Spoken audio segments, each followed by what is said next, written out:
So it's been 10 years and Sony finally updated their macro lens. So this is the new 100mm F2.8 G Master. And although this isn't a portrait lens, I mostly do portrait photography. So let's use it on some portraits and see what we get. We're gonna go up through here. There's a nice little path. We can shoot on the path, and the leaves are really nice right now. Up through here, it's looking good. All right, I love this spot. I like off the shoulder. Love that. I'm gonna get back a little bit. Yes, get really close. Tip the hat up just a little bit. Yeah, right there. Actually, keep your hand on the hat. I like that. And then turn into the light a little more to your left. Yeah. Ooh. That looks incredible. Ooh, yeah. The lighting's so nice right there. Maybe we can do some stuff with your back to the tree. Maybe like right here. All right, I love the light right here. It looks so good. Beautiful. Can you look more this, like turn your head more this direction and then looking down? Yep. Ooh, that's cool. That's sick. Love it, good job.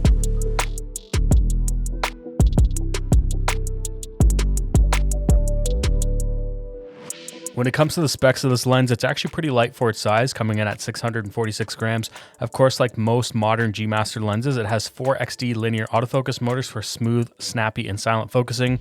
It has an 11 blade circular aperture, so as you stop the lens down, theoretically, you're gonna get nice circular bokeh, but we'll come back to that and talk about the lens characteristics in a bit. So if you don't know, most macro lenses are 1:1 magnification, but the cool thing is Sony went a little bit beyond that with this lens, so it does 1.4x magnification. And the other really cool thing is you can actually use a 2x teleconverter with this lens, bringing it to 200 millimeters, which will also get you a 2.8x magnification. It's also weather sealed, has optical steady shot, which can also work with the IBIS to get you some really nice solid stabilization. And that's something you want when you're shooting macro at 100 millimeters.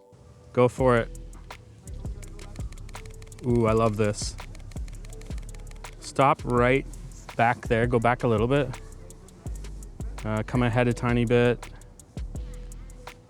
More. Right there. Yes, and then look off out to your left. Even more if you can. Nice. Cool. Should we try some without the jacket? Or you could do it off the shoulder. I actually like that too, just off the shoulder is nice. How you feeling?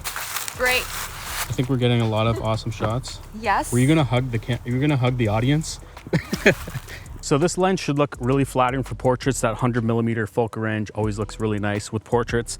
Now, I have a feeling it's gonna be mega ultra sharp because it's tuned for macro photography. And so that might not be something you actually want in portraits, but there's probably some photographers out there like me that wonder if they could have a macro lens and a portrait lens in one. And so we'll take a look at that and see what we get. I won't know until I get the photos on the computer to see how sharp they actually are, but we'll see. When it comes to the design of this lens, it has quite a few switches. So you have the DMF switch, and that's if you're in autofocus and you want to manually override it, you can do that. You've got your focus limit switch, and this is good if you're doing close minimum focus and you don't want to have to rack focus from infinity back to close focus. It's a little bit quicker. And of course, as I mentioned, it has OSS, and that's optical stabilization, which is built into the lens. It has an autofocus manual focus switch, but it also has an autofocus manual focus clutch as well, like the old 90mm macro. I'm not sure why you would want both, but they do give you both options. And of course, it has 2 focus hold buttons and an aperture ring going from f2.8 to f22. And of course, that's a click or declick aperture ring like most G Master lenses. So I want to take a look at some autofocus tracking. This lens does have 4 XD linear motors, and we'll do some subject tracking, something you might not really be doing with a macro lens. But one thing I really want to test out is the minimum focus tracking. So say you're shooting some leaves or something that's kind of moving in the wind, say you got some flowers. You know how hard that is to focus with a macro lens. And so I'm really curious to see how the tracking holds up with that. So let's take a look at it. This is just going to be a high-speed tracking shot of you walking towards camera. Maybe look straight ahead, don't look at camera. You ready? And go for it.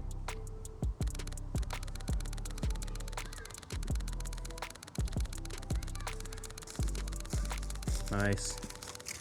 Perfect. Give me one of these. So it's pretty much almost winter time now. It's the end of fall and there's no bugs out here. So I'm just gonna have to shoot leaves and things like that to see what this macro looks like. Now I really wanna test out the autofocus tracking on minimum focus to see how well it tracks. and let's see what we get. So I had the Sony A1 Mark II in single spot small tracking, just to show you what it's like if I move in close here on the leaf. You can see it's locked on. It's not doing a bad job. Disregard all the weird screen capture stuff that's going on here. There was something wrong with my screen capture, but it did do a really good job. I went way closer here on this leaf, and as you can see, it started losing tracking. And I think it would be better if you had like a object or a spot, like a bug or something to track. It would do a little bit better job. And you can see that here with this, it's tracking it way better than it was on the leaf. And I think that this is going to really help out a lot of people when they're shooting macro up close and want to use autofocus.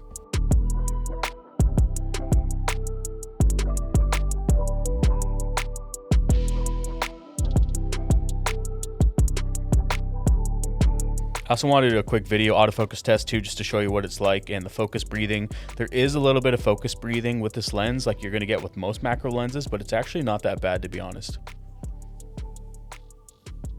We could do some backlit stuff if we want, up through this little path through here, or even up through here with these trees here. Maybe right there. You see this spot of light right here? All right, this is gonna look nice. We got some nice backlight.